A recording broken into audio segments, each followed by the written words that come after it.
Ya, benarkah masuknya anggota tim gugus sinkronisasi Thomas Jiwandono di akhir masa kabinet Jokowi Ma'ruf dapat memuluskan transisi menuju pemerintahan Prabowo Gibran? Kita akan membahasnya bersama dengan ekonom sekaligus Ketua Dewan Pakar PAN, Derajat Wibowo, dan nanti akan bergabung bersama kami Direktur Eksekutif Indikator Politik, Profesor Burhanuddin Muhtadi. Pak Derajat, selamat sore. Selamat sore Mas Kevin, apa kabar? Ya, kabar baik. Pak Derajat, apakah memang ada kebutuhan sehingga kita perlu menambah posisi Wakil Menteri menjadi 2 begitu dengan adanya kehadiran Thomas Jiwandono sebagai Wakil Menteri Keuangan? Pak Derajat. Iya, kebutuhannya lebih untuk memberikan sinyal politik akan adanya kesinambungan pengelolaan fiskal secara prudent ya, dari pemerintahan Presiden Jokowi ke pemerintahan Presiden Prabowo nanti. Dan yang kedua yang mendesak itu adalah sinyal kepada pasar. Karena masa transisi dengan kemenangan Pak Prabowo yang satu putaran dan cukup cepat, itu masa transisi menjadi sangat lama. Kemudian akhirnya muncullah berbagai informasi liar di pasar, spekulasi liar di pasar yang akhirnya memberikan tekanan psikologis terhadap rupiah, dan ini sudah kita rasakan dampaknya. Ya, tekanan psikologis terhadap rupiah sudah membuat APBN 2024 itu meleset beberapa targetnya, kemudian juga BI meningkat cukup signifikan utangnya ya untuk mempertahankan rupiah. Nah, jadi ini adalah upaya dari Presiden dan juga Presiden terpilih untuk memberikan sinyal yang positif kepada pasar. Selain tentu sinyal politik udah pasti ya, karena ini memang ada unsur politisnya. Nah, soal spekulasi apakah Mas Tommy nanti menjadi Menteri Keuangan atau tidak, ya sejak awal saya selalu mengatakan why not. Orang mungkin melihat Mas Tommy belum berpengalaman dan sebagainya itu karena mereka belum mengenal. Saya sudah cukup lama mengenal dia. Dia orang yang sangat prudent di dalam mengelola keuangan. Memang belum pernah di keuangan publik, tapi sudah pernah di perusahaan, dan grup perusahaannya juga cukup besar. Saya tahu juga kemudian mengelola keuangan publiknya quote unquote adalah di partai. Semua dilakukan dengan sangat prudent, sangat hati-hati, dan dia bisa bersikap tegas terhadap kebutuhan alokasi keuangan yang dirasakan tidak masuk akal.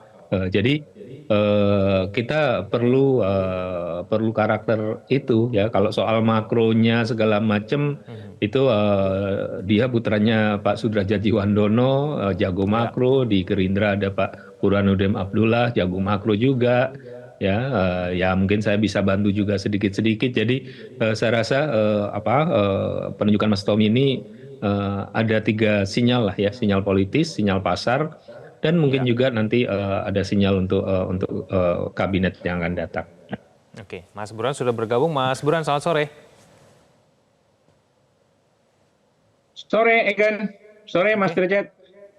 Sore, Mas Burhan, apa kabar? Oke, terima kasih atas waktunya Mas Burhan. Lagi di mana? Dari pandangan Anda bagaimana nih Mas Burhan? Mas Burhan, menurut Anda untuk apa seorang figur yang lebih dikenal sebagai politisi begitu dalam Thomas Jiwandono ini ditunjuk menjadi wakil di Kementerian Keuangan, Mas Burhan? Halo? Maaf, suaranya hilang tadi. Gimana, Kevin? Oke, ya saya ulangi ya. Mas Burhan, menurut Anda kenapa seorang figur yang lebih dikenal sebagai politisi, Thomas Jiwandono ini ditunjuk menjadi wakil di Kementerian Keuangan? Menurut Anda bagaimana?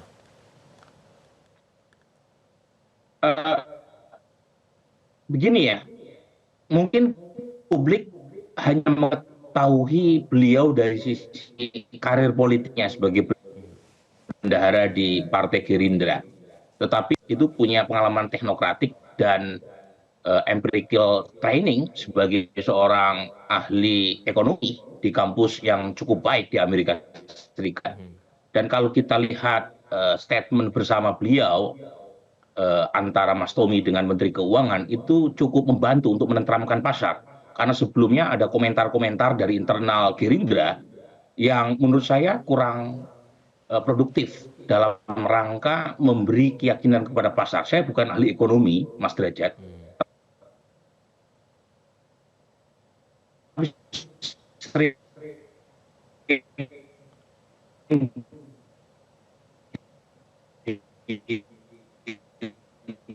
diundang oleh kalangan investor untuk bicara politik outlook. Dan sejak Oke, Mas Burhan, tampaknya komunikasi terputus ya, sinyalnya kayaknya kurang bagus nih. Mas Burhan? Oke, sambil menunggu komunikasinya diperbaiki, Ya. saya kembali ke Apakah Pak suara Derajat saya saja terdengar? dulu. Ya, oke, saya kembali ke Pak Derajat ya. Pak Derajat, sebenarnya tugas-tugas utama dari Thomas Djiwandono sebagai Wakil Menteri Keuangan ini tepatnya apa sih kalau misalnya memang disebutkan ini untuk memuluskan masa transisi begitu?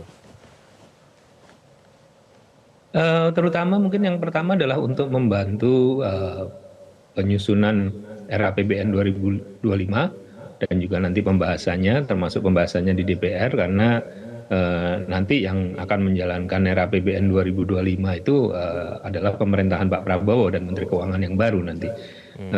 Kemudian yang kedua adalah untuk membuat dia familiar dengan postur dan realisasi dari APBN 2024, karena Pak Prabowo nanti kan akan menjalankan itu November dan Desember ya. Oktober kan tanggal 20 cuma 10 hari. Tapi terutama November dan Desember 2024 itu masih memakai APBN 2024, sehingga nanti dari interaksi Mas Tommy nanti dengan birokrat-birokrat Kementerian Keuangan tentu akan mendapatkan gambaran mengenai prognosis pada kuartal terakhir APBN kita di tahun 2024, dan itu akan memudahkan.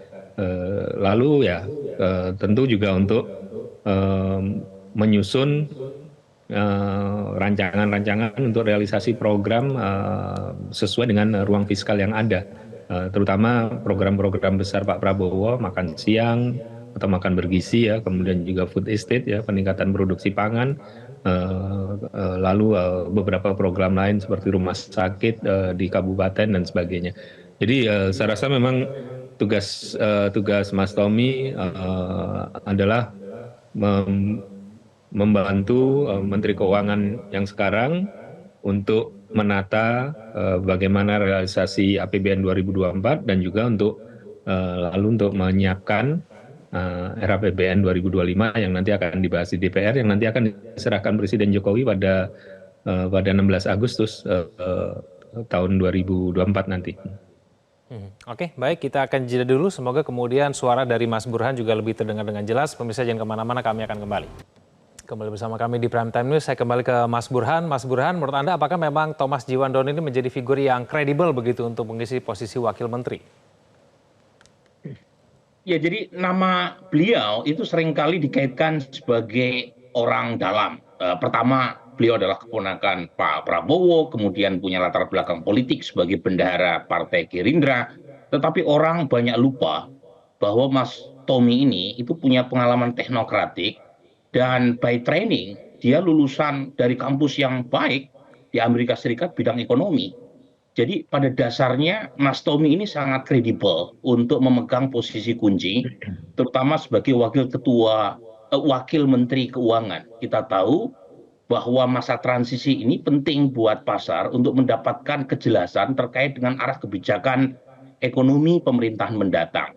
Dan seperti yang tadi Mas Derajat sampaikan, posisi Pak Prabowo yang terpilih sejak Februari, sementara beliau baru dilantik Oktober 2024, itu membutuhkan kepastian pasar terkait masa transisi yang smooth. Dan Mas Tommy memberikan kepastian itu. Pertama, beliau adalah keluarga besar Pak Prabowo. Yang kedua, punya pengalaman teknokratik dan pendidikan yang baik di saat ya, beberapa statement yang menurut saya kurang produktif muncul dari orang di sekeliling Pak Prabowo terkait dengan arah kebijakan makro ke depan.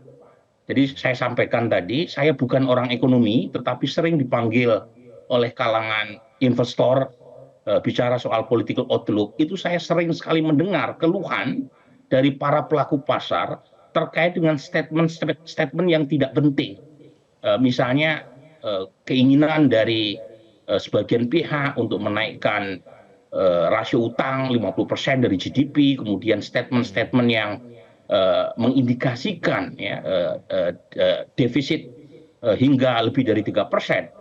Di saat kita tahu pemerintahan kita itu sedang mengalami beban fiskal yang tidak kecil ya, dan program Pak Prabowo yang masih belum clear terkait dengan pendanaan, misalnya soal freelance.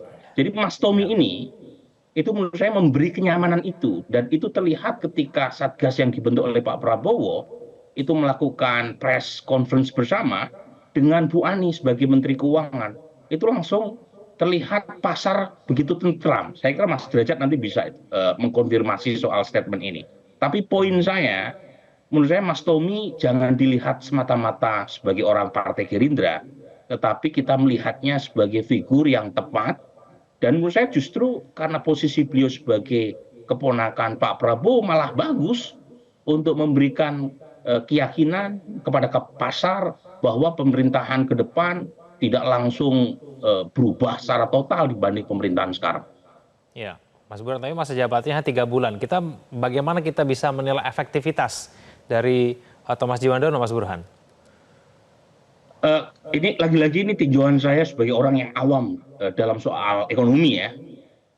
Bagaimanapun ekonomi kan banyak berkaitan dengan urusan politik.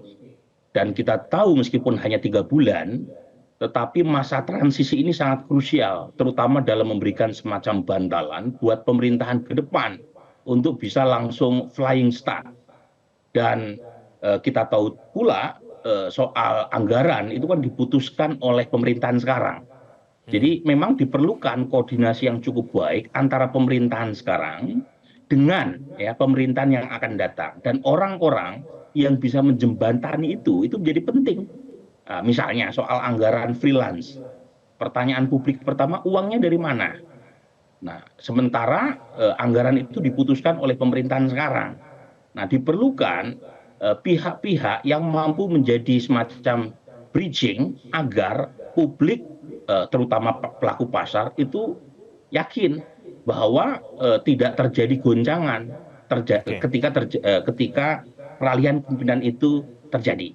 Dan menurut saya Mas Tommy mampu memberikan semacam kenyamanan seperti itu.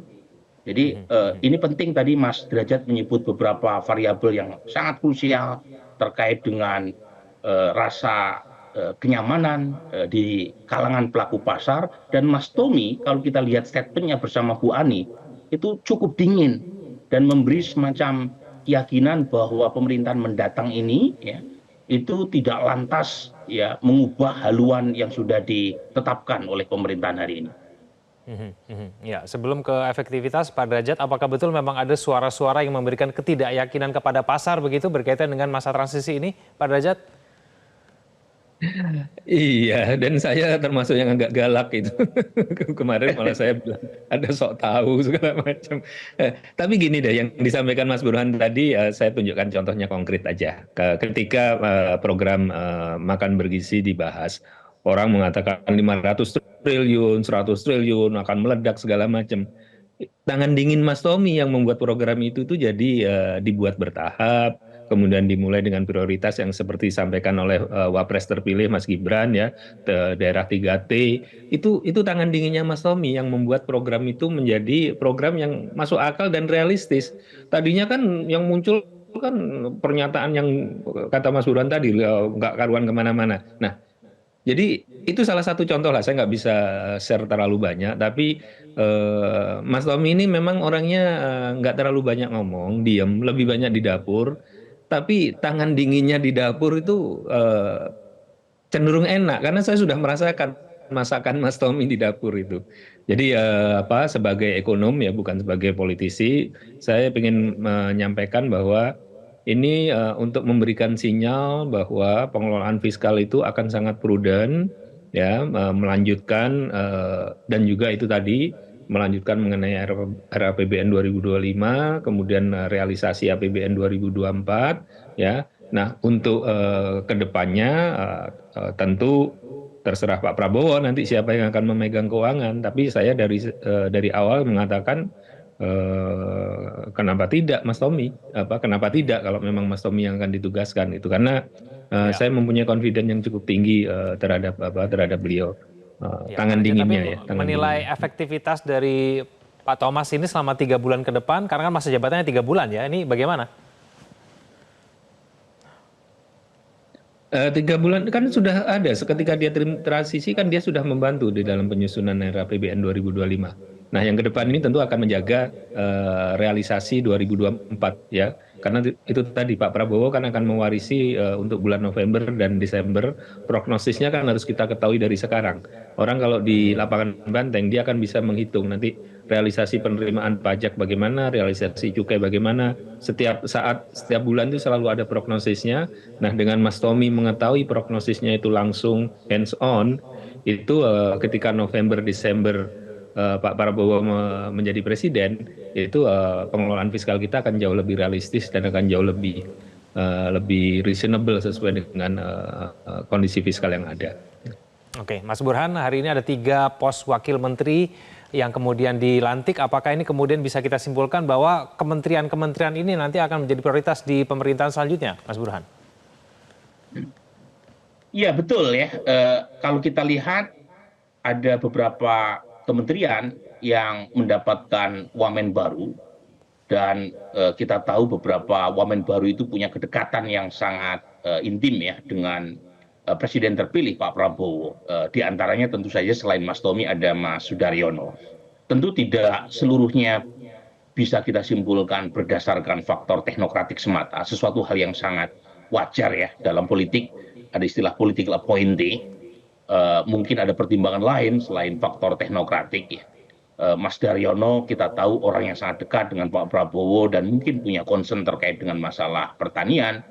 Namanya sempat muncul sebagai bakal calon kepala daerah Jawa Tengah. Ya, bisa saja publik menafsirkan terpilihnya beliau sebagai Wamentan itu semacam sinyal bahwa beliau mungkin tidak akan melanjutkan peruntungannya sebagai calon kepala daerah Jawa Tengah. Ya, bisa saja publik menafsirkan seperti itu, tetapi setidaknya ini menunjukkan bahwa Pak Prabowo punya concern berkaitan dengan isu ekonomi, terutama berkaitan dengan program yang menjadi signature beliau selama kampanye, dan juga pertanian, sesuatu hal yang menurut saya tidak mengagetkan Kevin ya. Pak Prabowo sejak masuk dalam politik itu kan memakai isu pertanian sebagai salah satu narasi utamanya ya, ketika misalnya Pak Prabowo aktif sebagai ketua umum HKTI. Tapi lagi-lagi isu tersebut sempat tanda kutip ternoda ya ketika food estate ya dipersoalkan oleh banyak pihak. Jadi memang tidak mudah buat Pak Prabowo ke depan di tengah lagi-lagi isu geopolitik yang tidak pasti, isu keterbatasan fiskal ya, agenda-agenda yang selama ini menjadi prioritas dan narasi Pak Prabowo akan dengan mudah digulirkan, tidak mudah sama sekali. Ya, termasuk misalnya soal pertahanan. Jadi isu-isu semacam ini ya itu akan menjadi semacam litmus test ya buat Pak Prabowo untuk menunjukkan kepada publik bahwa beliau betul-betul mampu sebagai presiden 2024-2029. Baik, kita akan tunggu nanti efektivitas dari ketiga wakil menteri ini. Terima kasih Mas Burhan dan juga Pak Derajat sudah bergabung bersama kami di Prime Time News. Selamat malam semuanya. Jelajahi cara baru mendapatkan informasi. Download Metro TV Extend sekarang.